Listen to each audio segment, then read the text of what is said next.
वह कहीं उड़ रहा है।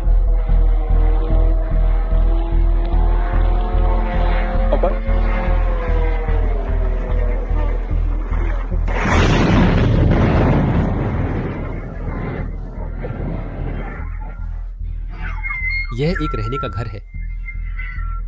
सिंहासन सबसे पास तब लगता है जब वह गायब होने वाला हो। यही ठीक हमारे छोटे महत्वाकांक्षी लड़के किरिल दिमित्रियेव के साथ हो रहा है। पुतिन का आंतरिक मंडल हमारी आंखों के सामने अराजकता में बिखर रहा है, क्योंकि उनके उत्तराधिकारी द्वारा किया गया एक बड़ा राजनीतिक जुआ बुरी तरह विफल हो गया है। किरिल दिमित्री वह व्यक्ति थे जिन्हें सर्गेई लावरोव की जगह रूसी विदेश मंत्री बनाया जाना था। उन्होंने एक साहसिक जुआ खेला। अमेरिका द्वारा रूस की सबसे बड़ी तेल कंपनियों पर प्रतिबंध लगाने की घोषणा के बाद वे तुरंत संयुक्त राज्य अमेरिका पहुंचे और फिर उन्होंने गुप्त रूप से 28 बिंदुओं वाली शांति योजना तैयार की। लेकिन यह साजिश अब उजागर हो गई है। दिमित्रियव की कॉल का लीक हुआ ट्रांसक्रिप्ट बताता है कि वह रूसी योजना को संयुक्त राज्य अमेरिका तक पहुंचाएंगे और अमेरिकी पक्ष को इसे ऐसे पेश करने दें जैसे यह उनकी अपनी योजना हो। यह असफलता एक राजनीतिक मौत की सजा है, क्योंकि लावरोव अब वापस आ गए हैं और वह पलटवार कर रहे हैं, सार्वजनिक रूप से किरिल दिमित्रियव की आलोचना कर रहे हैं। लावरोव यह साबित कर रहे हैं कि आप क्रेमलिन में 21 साल तक बिना कोई चाल या तरकीब के नहीं टिक सकते, और उनकी तरकीबें बिल्कुल सही समय पर हैं। जवाबी लीक। तो चलिए शुरुआत से शुरू करते हैं। अक्टूबर में प्रेसिडेंट ट्रंप और व्लादिमीर पुतिन के बीच एक बैठक होनी थी। इस बैठक का मकसद रूस के लिए शांति नहीं था, बल्कि वे बातचीत को लंबा खींचना चाहते थे ताकि वे यूक्रेनी अपार्टमेंट बिल्डिंग्स पर हमला जारी रख सकें। इस बैठक की तैयारी के लिए रूसी विदेश मंत्री लावरोव ने मांगों की एक सूची भेजी थी, जो संयुक्त राज्य अमेरिका के लिए बहुत ज्यादा थी। इसी वजह से अमेरिका ने बैठक रद्द कर दी और रूस के अंदर दो सबसे बड़ी तेल कंपनियों के खिलाफ प्रतिबंधों की घोषणा कर दी। यही वह समय था जब लग रहा था कि सेर्गेई लावरोव ने बड़ी गलती की और अब उनका जाना तय है। उन्हें G20 शिखर सम्मेलन से हटा लिया गया और वह सार्वजनिक नजरों से गायब हो गए। यह किरिल के लिए एकदम सही मौका था। यही समय है जब वह तस्वीर में आते हैं। प्रतिबंधों के 2 दिन बाद वे अमेरिका आते हैं और स्टीव विटकॉफ को 28 बिंदुओं की शांति योजना देते हैं। इस शांति योजना का उद्देश्य इसे अमेरिकी योजना के रूप में पेश करना था, जिसे अमेरिका चाहता था कि यूक्रेन हस्ताक्षर करे। लेकिन किरिल थोड़े अधीर हो गए। उनका मानना था कि अमेरिकी पक्ष धीरे धीरे बढ़ रहा है, इसलिए उन्होंने खुद योजना एक्सियोस को लीक कर दी। देखिए, डिमिट्रियव ने यह बात एक्सियोस को लीक कर दी, जो कि व्हाइट हाउस के अनुकूल समाचार संगठन है, और उनके स्रोत, मेरा मतलब है बराक रबिट्स, उनके सबसे बड़े स्रोतों में से एक स्टीव विटकॉफ हैं, और इसका हर कोई जानता है ना। कुशनर भी वह चीज लीक करता है, कुछ डिटेल्स देता है और सब कुछ तात्कालिक लगता है। क्यों वह इसे सच करने की कोशिश कर रहा है? वह चाहता है कि सौदा सच हो। यह किरिल का साहसी जुआ था, लेकिन ऐसे जुए तभी सराहे जाते हैं जब वे सफल हों। अगर वे नाकाम हो जाएं, तो वे आपके दुश्मनों के लिए आपके खिलाफ इस्तेमाल करने का हथियार बन जाते हैं, और यही अभी हो रहा है। लेकिन इसे समझने के लिए हमें सबसे पहले यह समझना होगा कि किरिल ये सारी शांति वार्ताएं क्यों कर रहा है।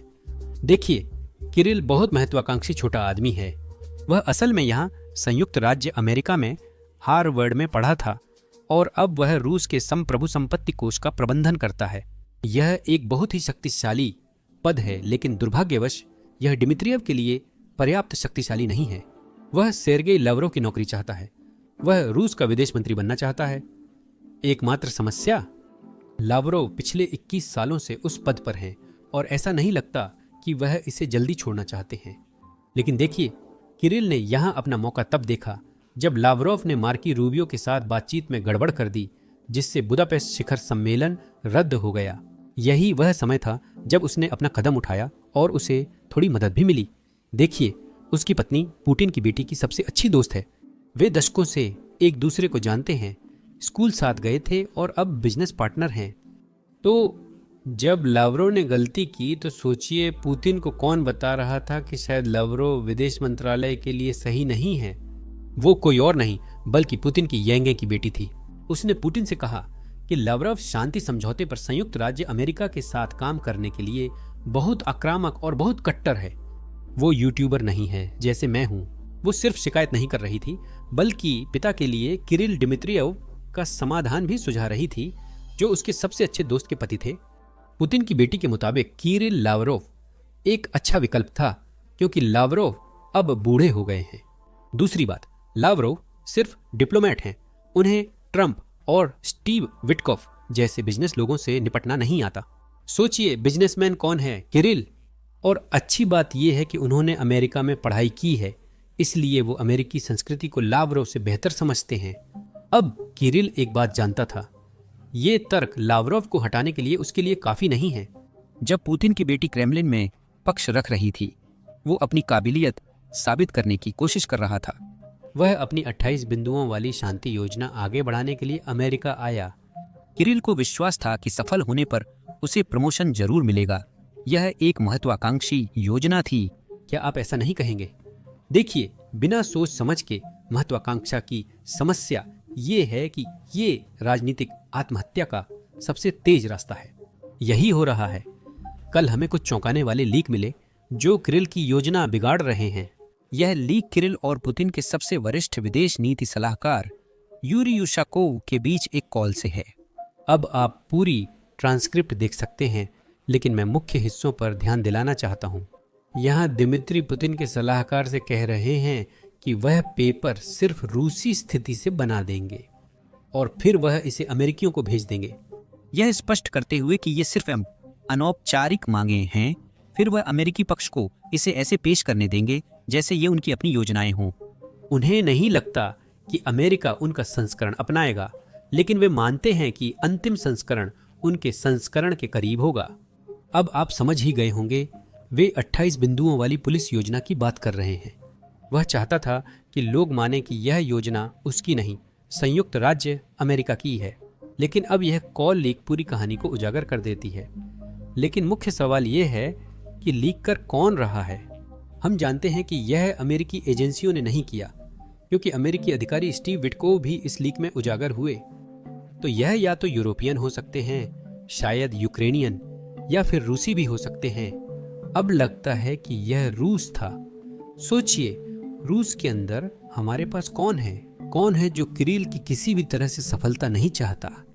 अगर किरिल सफल होता है तो इस आदमी की नौकरी चली जाएगी। अगर आप सरगेई लावरोव की बात कर रहे हैं तो मुझे लगता है मैं सहमत हूं। यही वजह है ना? जब ये लीक सामने आई, सरगेई ने भी इस पर बहुत सार्वजनिक टिप्पणी की थी। असल में वो उस व्यक्ति के पीछे थे जो शांति प्रस्ताव अमेरिकी मीडिया को लीक कर रहा था। सुनिए। जैसा मैंने कहा, हमारा नजरिया अलग है। नजरिया अलग है, जैसा कि मैंने पहले ही कहा। चैनल्स हैं, लेकिन हम कूटनीति में शामिल होना पसंद करते हैं, न कि उकसाने और कमजोर करने के लिए अपनी जुबान चलाना।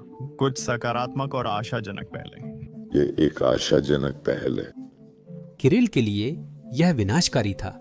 उसकी योजनाएं बहुत सार्वजनिक रूप से बिखर रही थीं और इससे क्रेमलिन की छवि खराब हो रही थी। रूस में अगर आप क्रेमलिन की छवि खराब करते हैं तो आप बच नहीं सकते।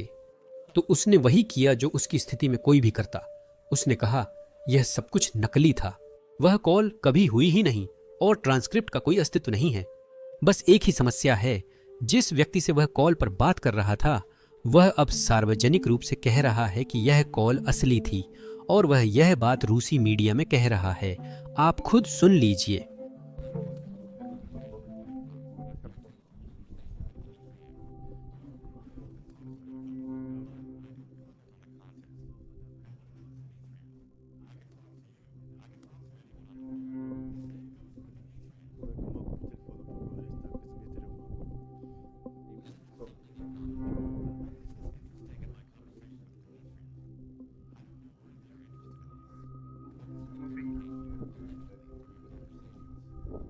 आपके अनुसार इसे क्यों किया जाता है और इसका मकसद क्या है?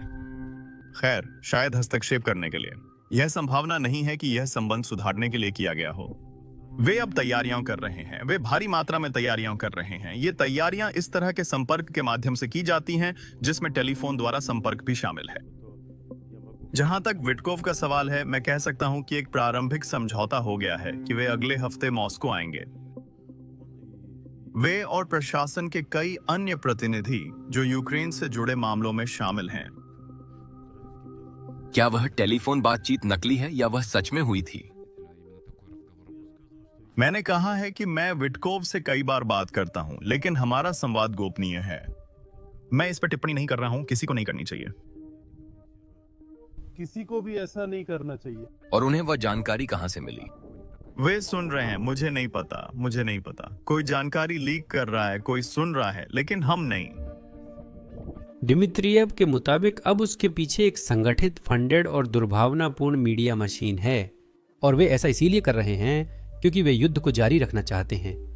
शायद वह अमेरिकी मीडिया की बात कर रहे थे, लेकिन अब क्रेमलिन मीडिया भी उनके खिलाफ हो गई है, तो शायद वह क्रेमलिन टीवी को भी बुरा कह रहे हैं।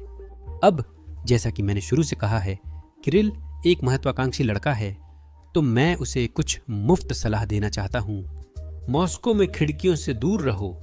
पिछले कुछ हफ्तों में हमारे कुछ वीडियो डिमोनेटाइज और रिस्ट्रिक्ट कर दिए गए हैं।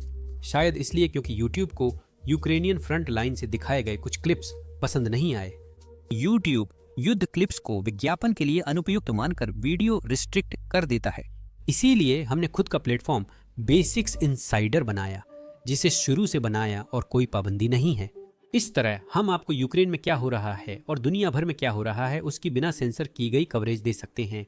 तो अगर आप ऐसे इंसान हैं जिन्हें ऐसी चीजों में दिलचस्पी है, अगर आप ऐसे इंसान हैं जो स्वतंत्र पत्रकारिता का समर्थन करना चाहते हैं, तो जरूर जाएं। basicsinsider.com पर हमारी वेबसाइट देखें।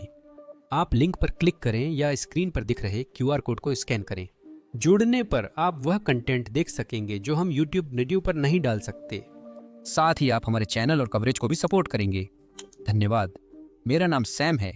मैं आपसे अगले वीडियो में मिलूंगा।